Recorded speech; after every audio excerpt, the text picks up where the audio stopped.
ልሸጠው አልፈልግም አለና ልቡ ተነክቶ በጸጸት ወደ አባ ገላስዮስ አመራ።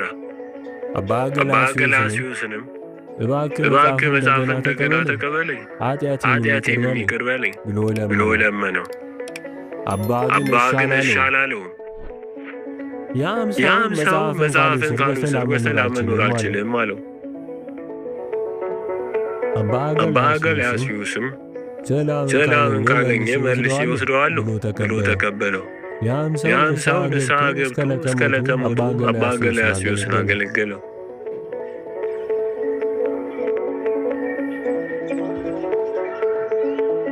ከነዓናዊቷ ሴት ጮኸች፣ ጩኸቷም ተሰማ።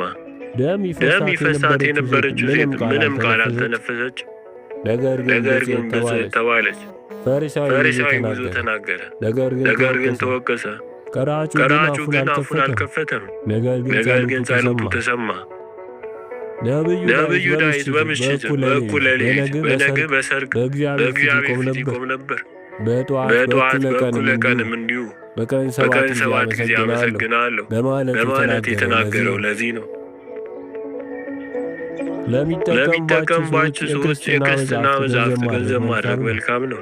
እነዚህ መጻሕፍት አብዝተን በተመለከትን ቁጥር ወደ ኃጢአት ማዘንበላችን ይቀንሳል። በእምነት ጸንተን ጽድቅንም የበለጠ እንድንፈጽም ዘንድ ያነቃቁናል። ከአዲሳት መጻሕፍት ማንበብ ከኃጢአት ፍላጻ የመደበቂያ ጽኑ መከላከያ ነው። ቅዱሳት መጻሕፍትን አለማወቅ በአዘቅትና በጥልቅ ጉድጓድ ውስጥ መኖር ነው። የጻድቃን በደል በአንደበታቸው ነው፣ የኃጥአን በደል ግን በመላ ሰውነታቸው ነው። በአምላክ ዳዊት ለአፌ ጠባቂ ያለው ለዚህ ነው። እንዲሁም በአንደበቴ መንገዴን እጠብቃለሁ ብሏል።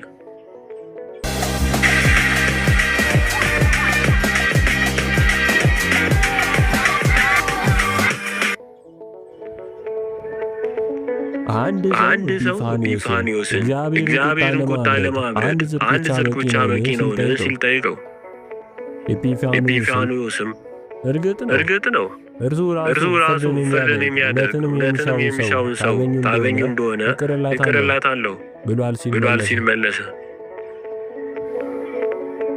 እግዚአብሔር ጽድቅን ሊገድሉ ለሚፈልጉት ሁሉ በርካሽ ዋጋ ሸጠው። በቁራሽ እንጀራ በእራፊ ጨርቅ በአንዲት ኩባያ ቀዝቃዛ ውሃ እንዲሁም በደቃቂ ሳንቲም። አባ ኤፍሬም ሶርያዊ ሕፃን እያለ እንዲህ የሚል ራእይ አየ። የወይን ቅርንጫፍ ከአፉ ወጥቶ እጅግ ታላቅ ሆነ፣ ከሰማይ በታች ያለውንም ሸፈነው። ውብ የሆነ ፍሬም አፈራ። የሰማይ ወፎች ሁሉ ከዚያ ፍሬ ለመብላት ይመጡ ነበር። በተመገቡትም ቁጥር ፍሬው ይበልጥ እየተንዠረገገ ይሄድ ነበር። በሌላ ጊዜ ደግሞ ቅዱሳን አንድ ራእይ ተመለከቱ። ለእግዚአብሔር ታዘው ብዙ መላእክት ወደ ምድር ወረዱ። በእጃቸውም በብራና ላይ የተጻፈ ጽሑፍ ይዘው ነበር። ይህን ለማን እንስጠው በማለት ተናገሩ። አንዱ ለገሌ ሌላውም ለገሌ አለ። በመካከል ግን በእርግጥ ሁሉም ቅዱሳን ናቸው። ከአባ ኤፍሬም በላይ ግን ይህንን ሊቀበል የሚችል የለም የሚል ድምፅ መጣ። አንድ አረጋዊ ቅዱስ ያ ፓፒረስ ለአባ ኤፍሬም ሲሰጥ ተመለከተ። ከአባ ኤፍሬም አንደበትም እንደ ፏፏቴ ሆኖ ሲወርድም አየ።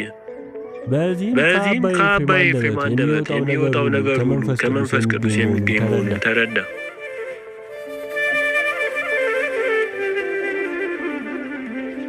አንዲት ዘማ አባ ኤፍሬምን ከመንገድ ጠብቃ በዝሙት ቃላት ተናግራ ታሳፍረው ዘንድ ጀመረች። ምንም እንኳ አባ ኤፍሬም በዝሙት ለመጣል ቢያቅታት ሲቆጣ ለማየት ግን ጓጓች። እርሱ በሕይወቱ ሲቆጣ ያየው አንድም ሰው እንኳ አልነበረምና አባ ኤፍሬም ተከተይ አላት። ብዙ ሕዝብ ወደ ተሰበሰበበት ስፍራ በደረሱ ጊዜም በዚህ ቦታ የምትፈልጊውን ነገር እንፈጽም። ዘማውም በዚህ ሁሉ ሕዝብ መካከል ይህን ነገር ስንፈጽም አናፍርምን ስትል ጠየቀችው። እርሱም በሰው ፊት ከፈራን በእግዚአብሔር ምን ያህል ማፈር ይኖርብን ይሆን? እርሱ በጨለማ የተሰወረውን ሁሉ ያውቃልና አላት። በዚህ ጊዜ በኀፍረት ተሸማቀቀች፣ ተገርማም ትታው ሄደች።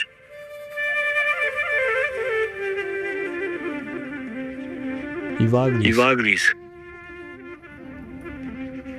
በበዓት ተቀመጥ፣ ልብህን ሰብስብ፣ ዕለተ ሞትህን አዘክር፣ አሟሟትህ ምን ሊሆን እንደሚችል አስብ። መንፈስህ ጽኑ ይሁን፣ ሕማማትን ተቀበል፣ የዓለምን ከንቱ ነገር ናቀው። ያን ጊዜ ያለ ድካም በሰላም መኖር ትችላለህ። በሲኦል ምን እንዳለ አስብ፣ በዚያ ያሉ ነፍሳትን ሁኔታ አስብ። አሰቃቂ የሆነው ዝምታ፣ መሪር የሆነውን ጩኸት፣ ፍርሃታቸውን፣ ሁከታቸውን፣ በዚያ የሚኖሩበትን ዘመን ማለቂያ እንደሌለው አስብ። ፍጻሜ የሌለውን ሐዘናቸውንና ዘላለማዊ የነፍሳቸውን ለቅሶ አስብ። በሌላ በኩል ደግሞ የትንሣኤ ዕለትን አስበው። በእግዚአብሔር ፊት መቆምንም አትርሳ። አስፈሪውንና አስደንጋጩን ፍርድ አስብ። ለኃጥአን የተጠበቀላቸውን መከራ፣ በፈጣሪ ፊት በሊቃነ መላእክት በመላእክትና በጻድቃን ሁሉ ፊት የሚከናነቡትን ኀፍረት አስብ። ያም ቅጣቱ ዘላለማዊ እሳት፣ የሚያንቀላፋው ትል፣ ጨለማው ተስፋ ማፋጨቱ፣ ፍርሃቱና ሰቀቀኑ ናቸው። ለጻድቃን የታሰበላቸውን መልካም ነገርም አስብ። በአብ በወልድ በመንፈስ ቅዱስ ፊት በሊቃነ መላእክት በመላእክትና በሰዎች ፊት የሚኖራቸውን ክብር አስብ። መንግሥተ ሰማያትን በዚያ ያለውን ጸጋ፣ ደስታና ብፅዕና አትርሳ። እነዚህ ሁለት እውነታዎች በልቦና አኑር። በኃጥአን ላይ ስለሚመጣው ፍርድ ስትል አልቅስ። ምናልባት አንተም እነዚያ ሥቃዮችን እንደምትቀበል አድርገህ ለራስህ እዘን። በጻድቃን ዕጣ ፈንታ ደግሞ ደስ ይበልህ። እነዚያን ጸጋዎች ለማግኘት ተጋደል። ነገር ግን ለእነዚያ ሥቃያት እንግዳ ሁን። በበዓት ውስጥም ሆነ ከበዓት ውጪ እነዚህን ነገሮች ማሰብ ካንተ እንዳይለይ። ያን ጊዜ ክፉንና አሳፋሪውን ሐሳብ ካንተ ታርቀዋለህና።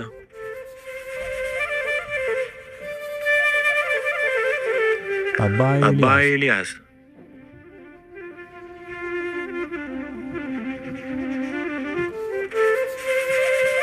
ጸጸት ባለችበት ኃጢአት ምን ትሠራለች? ትዕቢት ባለችበት ፍቅር ምን ትጠቅማለች? የሰው ሕሊና ከሦስቱ ነገሮች ወደ አንዱ ያጋደለ ነው፣ ወደ ኃጢአት፣ ወደ ሰዎች ወይም ወደ ክርስቶስ። መንፈሳችን ከአካላችን ጋር አብሮ ካልዘመረ ድካማችን ሁሉ ከንቱ ነው። መከራን የሚቀበል ሁሉ በመጨረሻ ደስታና ሰላምን ማግኘቱ አይቀሬ ነው።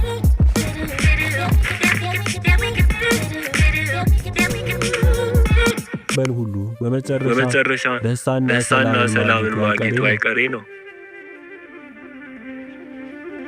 አንድ መነኩሴ አባ ኤልያስን እባክህ ለሕይወት የሚጠቅመኝን ምክር ስጠኝ አለው። አባ ኤልያስም በአባቶቻችን ዘመን ለእነዚህ ለሦስቱ ነገሮች ልዩ ቦታ ይሰጡ ነበር፣ በፈቃድ ለሚሆን ድነት፣ ለመታዘዝና ለጾም። በአሁኑ ዘመን በንጉሣን ዘንድ ግን ስስት፣ በራስ መኩራራትና ስግብግብነት ቦታ አላቸው። ከእነዚህ ከሁለቱ መንገዶች መልካሙን ምረጥ።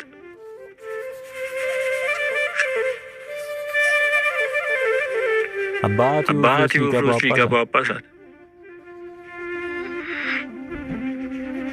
ነፍሳችን ከሥጋችን በምትለይባት በዚያ ሰዓት እንዴት ያለ ፍርሃት፣ እንዴት ያለ ጭንቀት፣ እንዴት ያለ ችግር ይገጥመን ይሆን? የጠላት ኃይላት ሁሉ ለመቃወም ይመጣሉ። የጨለማ አበጋዞች፣ የክፉ ዓለም ገዢዎች፣ አለቆች፣ ኃይላት፣ የክፉ መናፍስት ሁሉ በሙግቱ ስፍራ ከእጅነት እስከ ሽበት በማወቅም ባለማወቅም ሥራችሁን በደጉ በማቅረብ ነፍሳችንን ይከሷታል። ለፈጸመች ሁሉ ጥፋተኛ ነፍስ ብለው ይሞግቷታል። በዚያ ሰዓት ነፍስ ምን አይነት ስሜት ይኖራታል ብላችሁ ታስባላችሁ? ፍርድ ተሰጥቷት ነፃ መሆኗ ሲታወጅ ድረስ የሚመጣውን ቁርጥ ነገር እስከምታውቅ ድረስ ያለው ሰዓት ለነኛ የሚያስጨንቅ ሰዓት ነው። በሌላ በኩል ደግሞ የእግዚአብሔር ወገኖች ጥብቅና ይቆሙላታል። ነፍስ የፈጸመችውን መልካም ምግባራት ሁሉ ዘርዝረው ያቀርባሉ። ነፍስ በእነዚህ በሁለቱ ኃይላት መካከል ቆማ እውነተኛው ርቱዕ ፍርድ እስኪሰጣት ድረስ የሚኖራትን ፍርሃት መንቀጥቀጥ አስቡት። ኑ አቤ ቡሩካኑ ላዊየ የሚለው ፍቅር ከተላለፈላት ያን ጊዜ አጋንንት ይፈረድባቸዋል፣ መላእክትም ያሳድዷቸዋል። በዚያ ሰዓት ያለ ፍርሃት ትቆማላችሁ። ወይም ደግሞ በአንቺ የሚኖር ደስ እንደሚላቸው ይነግራቸዋል። እንደተባለው የደስታ ሕይወት ይኖራቸዋል። በነቢዩ መጽሐፍ ሐዘንና ትካዜን ይሸሻሉ የተባለው ቃል ይፈጸማል። እናም ነፃ የወጣችሁ ነፍሳችሁ ወደዛ ደስታ ትገባለች፣ የማይጠፋ ክብርን ትቀዳጃለች። ነገር ግን በግዴለሽነት የኖረች ነፍስ ከሆነች ያንን አስደናቂ ድምፅ ኃጢአተኛውን ውሰደው እግዚአብሔርን ግርማ አያይም የሚለውን ትሰዋለች። ስለዚህም የቁጣ ቀን፣ የመከራ ቀን፣ የጨለማና የድንግዝግዝ ቀን ይወርሳታል። በውጭ ወዳለው ጨለማ ትወረወራለች፣ ለማይጠፋው እሳት ተላልፋ ትሰጣለች። በዚያም ፍጻሜ ለሌለው ዘመን ትቀጣለች። ታዲያ ያ የዓለም ከንቱ ነገር የት አለ? ከንቱ ውዳሴ የት አለ? ሥጋዊ ሕይወትስ ወዴት ነው? መጽናናትስ ወዴት አለ? ክብር አባትናት ወንድም ማን ነው ነፍስን በዚህ መከራ በዚያ ጊዜ ሊያወጣት የሚችል? በእሳት ስትቃጠል ከመራራው ስቃይ ሊታደጋት የሚችል ማን ነው?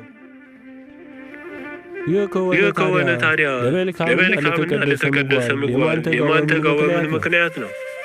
የትኛው አይነት ፍቅር ነው ገንዘባችን ሊሆን የሚገባው?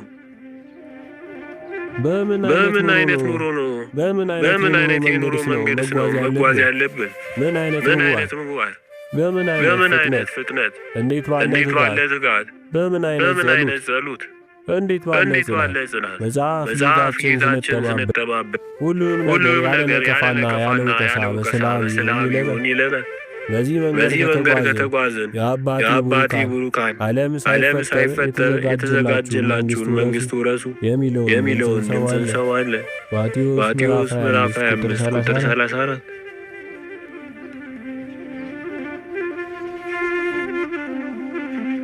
አባ ዮሐንስ የጠላቱ ከተማ ለመቆጣጠር የዘመተ ንጉሥ አስቀድሞ የውሃውን መንገድ ይዘጋል፣ የእህሉን መግቢያ ይይዛል። ያን ጊዜ ጠላቶች ይራባሉ፣ ይጠማሉ፣ በመጨረሻም እጃቸውን ይሰጣሉ።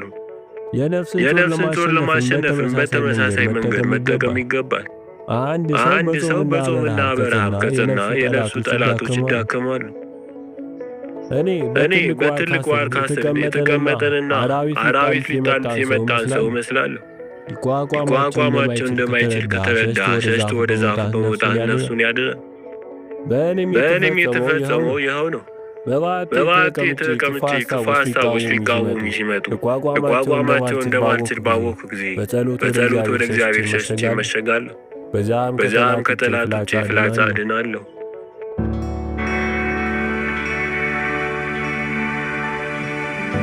My name is Sarah, and I've been working at Novonesis. በዛም ከጠላቶቼ ፍላጻ እድናለሁ። መለወጥ የምትፈልግ ነፍስ ተመለከተ። አባ ዮሐንስ እንዲህ አለ፣